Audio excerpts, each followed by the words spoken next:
다음은 존경하는 김용민 의원님 질의해 주시기 바랍니다. 네, 남양주병 출신 김용민입니다. 저희 선배 동료 의원님들께서 많이 질문하셨고 거의 결론까지 저와 비슷한 결론들을 내주셔서 제가 좀 줄여서 여쭤보겠습니다. 저는 크게 두 가지 여쭤보겠습니다. 하나는 얘기되고 있는 한동훈 검사의 범죄 혐의를 우리가 어느 정도까지 볼 수 있느냐와 관련된 것이고, 또 하나는 전문수사자문단의 문제점에 대해서 여쭤보겠습니다. 먼저 한동훈 검사의 범죄 혐의라는 것은 이 사건, 지금 전문수사자문단이라고 해서 시끌시끌한 이 사건의 전제 사실인 것이죠. 범죄 혐의가 없으면 이렇게 논란이 될 필요가 없는 것이라고 저는 보여지는데, 범죄 혐의와 관련해서 일단 그 현직 검사장급 검사에 대해서 법원이 압수수색, 그것도 휴대폰을 압수하라는 압수수색 영장을 발부했다라는 것은 범죄의 상당성을 매우 높게 평가했다라고 보여집니다. 그리고 또 하나의 정황을 보면요, 제가 지금 들고 있는 이 기사들이 저희 보좌진들이 오늘 오후에 검색해서 찾은 자료 정도인데, 이렇게 양이 많습니다. 이게 뭐냐면 채널A의 이동재 기자의 단독 보도, 검찰발 단독 보도 기사만 이렇게 많습니다. 이게 작년 9월 이후의 보도들이죠. 특히 앞에 있는 것은 검찰 조국 가족 펀드 의혹 담긴 스모킹건 USB 확보, 이런 단독 보도를 계속 쏟아냈습니다. 실제 어젠가 이 사건은 또 무죄 판결이 나기도 했었죠. 자, 이렇게 단독 보도를 많이 쏟아낸 기자와 검사와의 관계, 매우 의심스럽다라고 볼 수 있을 것 같습니다. 그리고 오늘자 보도에 의하면 2020년 2월 13일 이날은 이제 채널A 기자가 이철 대표에게 협박 편지를 보내기 직전 그 무렵이죠.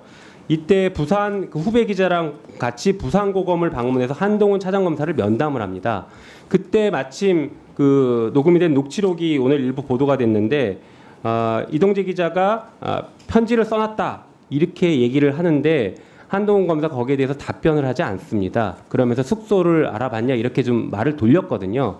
아마 그때 옆에 처음 보는 기자가 와 있어서 구체적인 답을 안 한 것 같은데, 만약에 공모하지 않았다라고 하면 이 검사 입장에서는 무슨 소리냐, 무슨 편지를 보냈다는 거냐라고 발끈했을 것인데 그렇지 않았단 말이죠. 이런 정황들을 보면 공모 여부가 매우 의심이 된다라고 충분히 볼 수 있을 것 같습니다. 그래서 하나 여쭤보고 싶은데요. 지금 이 사건 수사가 진행되는 과정에서 채널A 기자도 그렇고 한동훈 검사가 혹시 증거인멸이나 증인을 매수하려고 하는 시도들이 있지 않았는지, 이런 의혹들이 여기저기서 들립니다. 혹시 그런 게 확인된 게 있습니까? 예를 들면 채널A 기자에게 그런 일을 하지 마라, 그런 얘기 하지 마라라고 얘기를 하거나, 아니면 녹취록이 있는지 이런 것들을 확인하는 절차를 거치거나 하는 그런 증거를 인멸하라고 하는 그런 시도들이 있었는지를 여쭤보는 것입니다.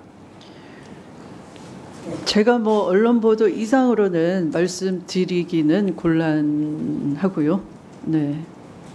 알겠습니다. 그러면 장관님께서는 다만 좀 잘 확인을 해주시기를 당부드리겠습니다. 네. 전문수사자문단 문제점 관련해서 여쭤보겠습니다. 이 전문수사자문단은 맥락을 잘 봐야 될 것 같습니다. 먼저 공문 잠깐 PPT를 좀 띄워주시겠습니까? 이게 조금 전에 주신 것을 저희가 좀 정리해봤는데요.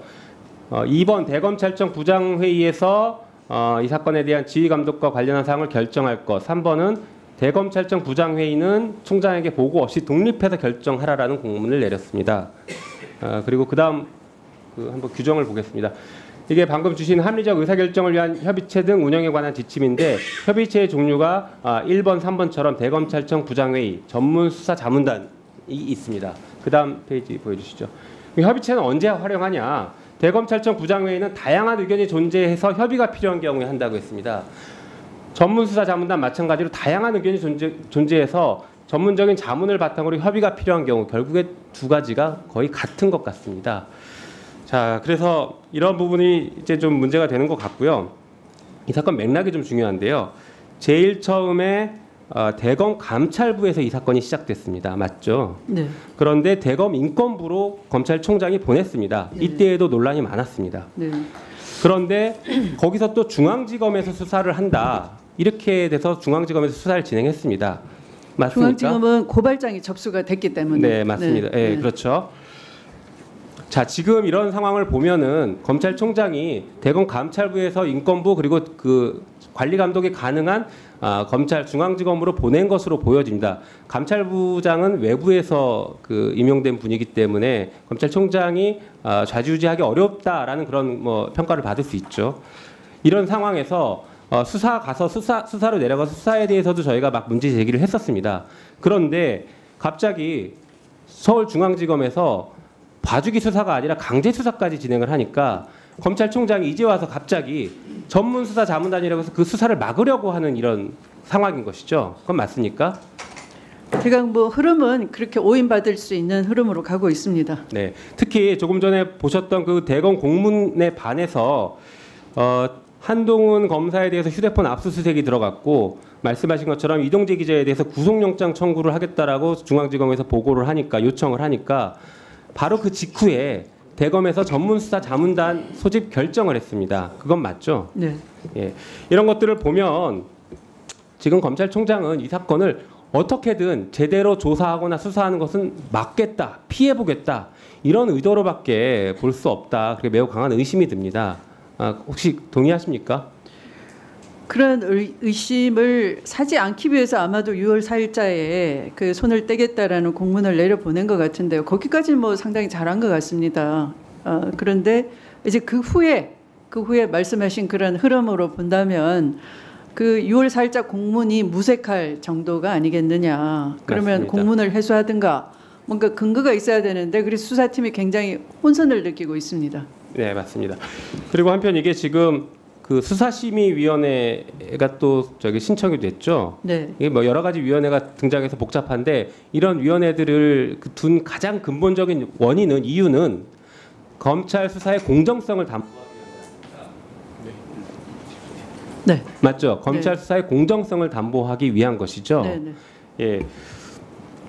그런데 지금 전문수사 자문단이 새로 꾸려지는 것은 그 공정성 담보와는 상당히 거리가 멀어 보입니다. 그렇게 동의하십니까? 특히 그 대검 아까 그 얘기에서 보신 것처럼 전문적인 어떤 자문을 받겠다라고 하는데 그 검찰총장은 이 사건을 처음에 대검 그 부장회의에 넘겼습니다. 대검 부장이 그 검찰 사무 특히 수사와 기소 관련해서 가장 전문적인 집단 아닙니까?